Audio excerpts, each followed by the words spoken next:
జై శ్రీమన్నారాయణ. భగవద్బంధువులారా, ఈ మధ్య మనం వింటున్నాం సోషల్ మీడియా ద్వారా, అలాగే అనేక రకాల మీడియాల్లో సాక్షాత్తు వైకుంఠం కంటే గొప్పదైన క్షేత్రం తిరుమల క్షేత్రం, వైకుంఠాత్ పరమోహ్యేష అని మన పురాణాలన్నీ చెప్తున్నాయి.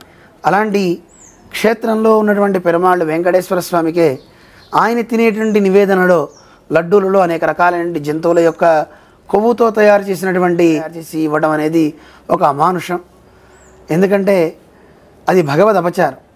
ఇక్కడ అపచారం ఒకటే జరగలేదు, భగవద్భక్తులకు కూడా ప్రసాదాలు తీసుకున్నారు, ఆచార్య పురుషులు ఆహారాన్ని తీసుకున్నారు.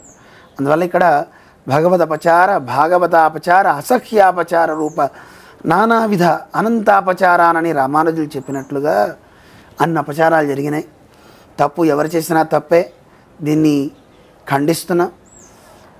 ముఖ్యంగా 2000 సంవత్సరం నుంచి మన జిఆర్ స్వామి వారు అక్కడ ఉన్నటువంటి అధికారులు పిలుపునివ్వడంతో తిరుమలని సంస్కరించాలి, అక్కడ ఆరాధనలో కానీ ఇలా వంట కార్యక్రమాల్లో కానీ ఎవరెవరు ఎలా చేయాలి, ఏమేం చేయాలనే సలహాల పట్ల స్వామివారు వారందరికీ ఇవ్వడం జరిగింది జిఆర్ స్వామివారు.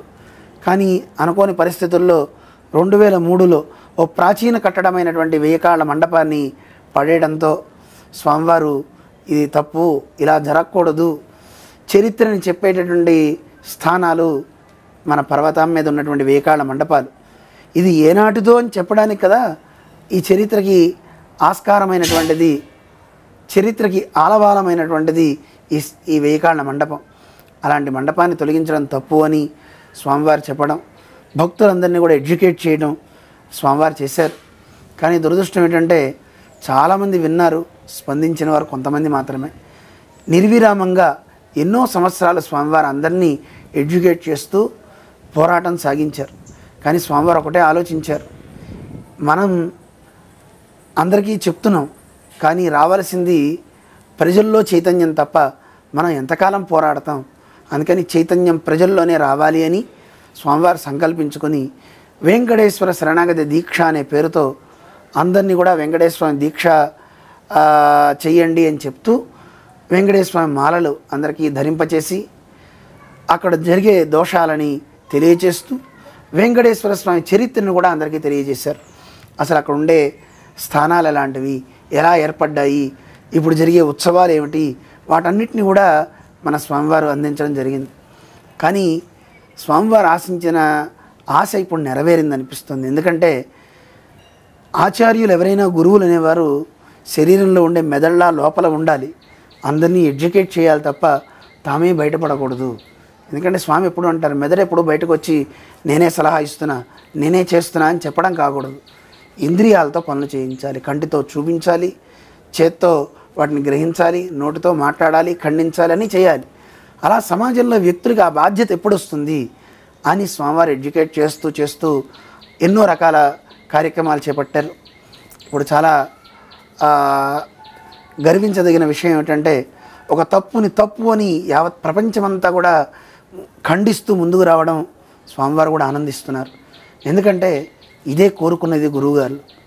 అందువల్ల అటువంటి కాలం వచ్చింది కనుక ఇప్పటికైనా మనందరం ఆలయాల్లో జరిగేటువంటి దోషాలు ఏవైతే ఉంటే వాటిని నిర్మోహమాటంగా ఇది తప్పు అని చెప్పగలగాలి, అందరూ ముందుకు రావాలి. కేవలం ఏదో గురువులు మాత్రం చెప్తూ ఉంటే మిగతా వారంతా దూరం ఉండి మీరు పోరాటం చేయండి మేము వెనకుంటామంటే కాదు, అందరూ ముందుకు రావాలి. అది స్వామి కోరారు. ఆ రకంగా అందరూ ముందుకు రావడం చాలా చాలా సంతోషంగా ఉంది. ఎన్నో సంస్కరణలు జరగాలి.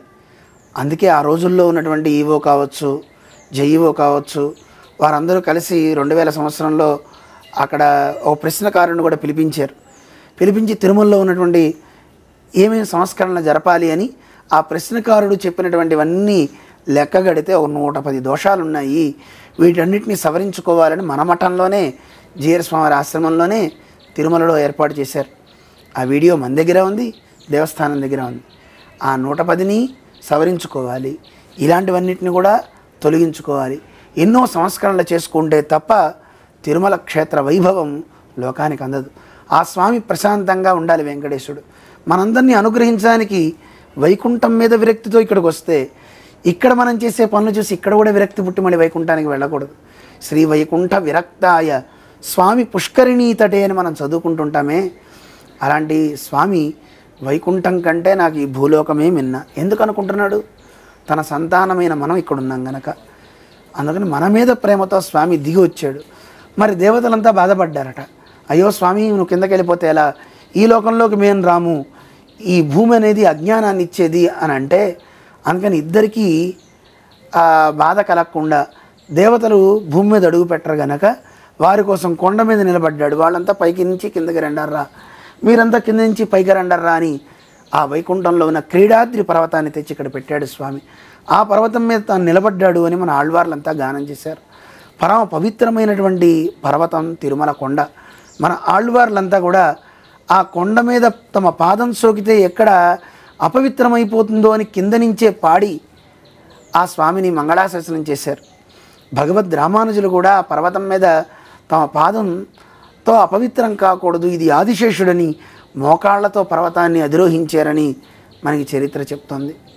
3 రోజుల పాటు నిరాహారంగా ఏమీ తీసుకోకుండా మలమూత్రాదులు విసర్జించకుండా ఆ పర్వతాన్ని కాపాడాలి అనుకుని రామానుజు వారు ఉన్నారని కూడా చరిత్ర చెప్తోంది.